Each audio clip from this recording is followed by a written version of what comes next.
नमस्कार, मैं स्वरजीत। जयजीत टॉक पे आप सभी का स्वागत है।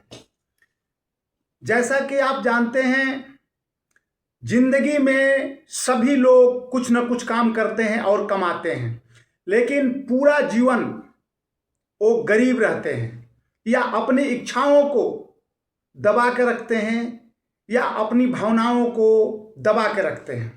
क्यों? क्योंकि उनके पास कोई प्लान नहीं होता है। जब तक आपके पास प्लान नहीं होगा तब तक आप सफल नहीं होंगे, सक्सेस नहीं होंगे।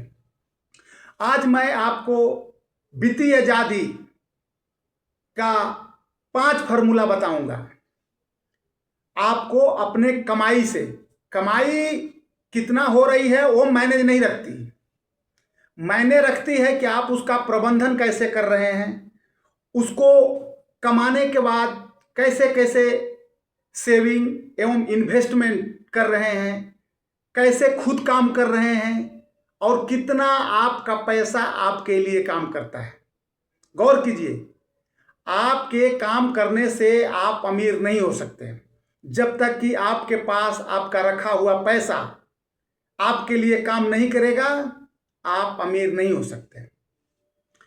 तो मैं बताता हूं कि कैसे अपनी सैलरी को आप डिस्ट्रीब्यूट करना है। मानता हूं कि आपकी सैलरी मात्र 20,000 रुपया है। 20,000 में आपके पास बहुत सारा आवश्यकताएं हैं, पूरा करना है।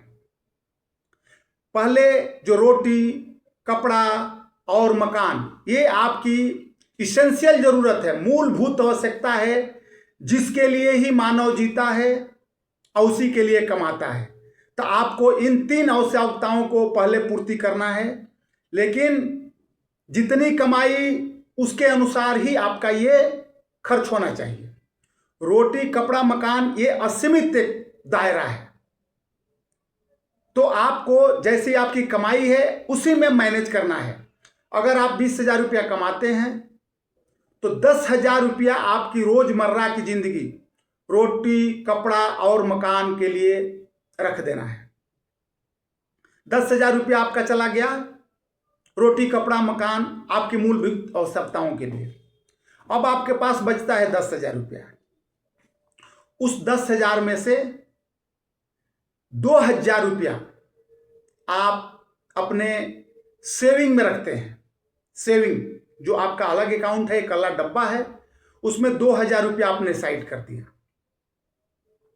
अभी आपके पास 3,000 रुपया बचता है, जहां पे आपके बच्चों का फीस है, आपका डेली का गाड़ी का खर्चा है, उसमें से 1,000 रुपया साइड कर देते हैं। 1,000 रुपया आप इमरजेंसी के लिए रखना है, क्योंकि मानव के जीवन में इमरजेंसी बोल करके नहीं आती है। कभी भी जीवन में आपके घर में आग लग सकती है, आपका हेल्थ खराब हो सकता है, बुरा न माने, हो सकता है।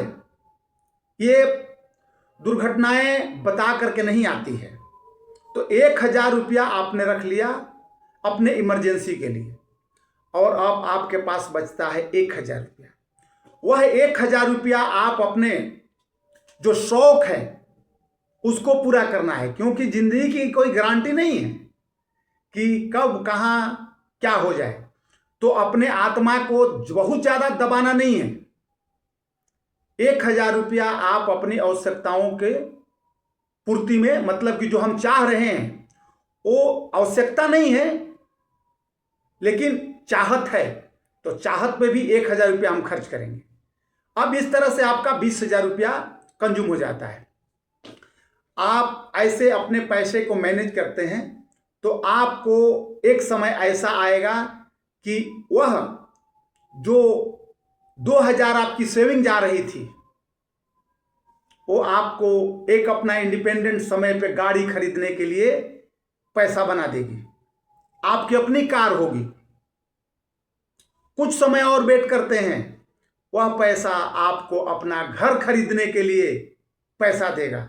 आप अभी तक जो किराए पर रह रहे थे या पुराने घर में रह रहे थे, वही 2,000 रुपया आपको अपने घर खरीदने के लिए फोर्स करेगा कि अब मैं तैयार हूं, आप घर खरीद सकते हैं, लेकिन वो पैसा फिक्स या गुल्लक में नहीं चाहिए। वो पैसा आपको मार्केट में स्टडी करके SIP करना है, तब जाकर के वो पैसा आपके लिए काम करेगा। इस तरह से अगर आप अपने पैसे को मैनेज करते हो तो कम कमाई में भी आपके जीवन में रोशनी रहेगी। कई बार ऐसे देखने में आता है कि मनुष्य दूसरे का देखा देखी वह चीजें भी खरीद लेता है जो उसकी जरूरत नहीं है।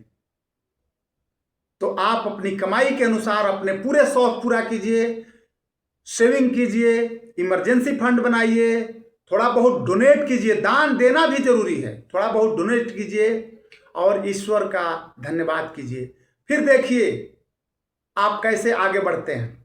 और उसके लिए आपको फाइनेंशियली मैनेजमेंट सीखना पड़ेगा। जो जयजीत चैनल पे सभी वीडियो सिर्फ फाइनेंशियल मैनेजमेंट, वित्तीय प्रबंधन, गरीब लोग जो वित्तीय शिक्षा से वंचित रह गए हैं उनको सिखाने के लिए ही जयजीत चैनल ने बीड़ा उठाया है कि हम आपको वित्तीय प्रबंधन की कला सिखाएंगे। अगर मेरा ये वीडियो पसंद आता है तो ये आपका भी दायित्व बनता है लाइक करना, सब्सक्राइब करना और अपने दोस्तों को भी बताना, क्योंकि टैगलाइन मालूम है ना, कर भला तो हो भला। नमस्कार।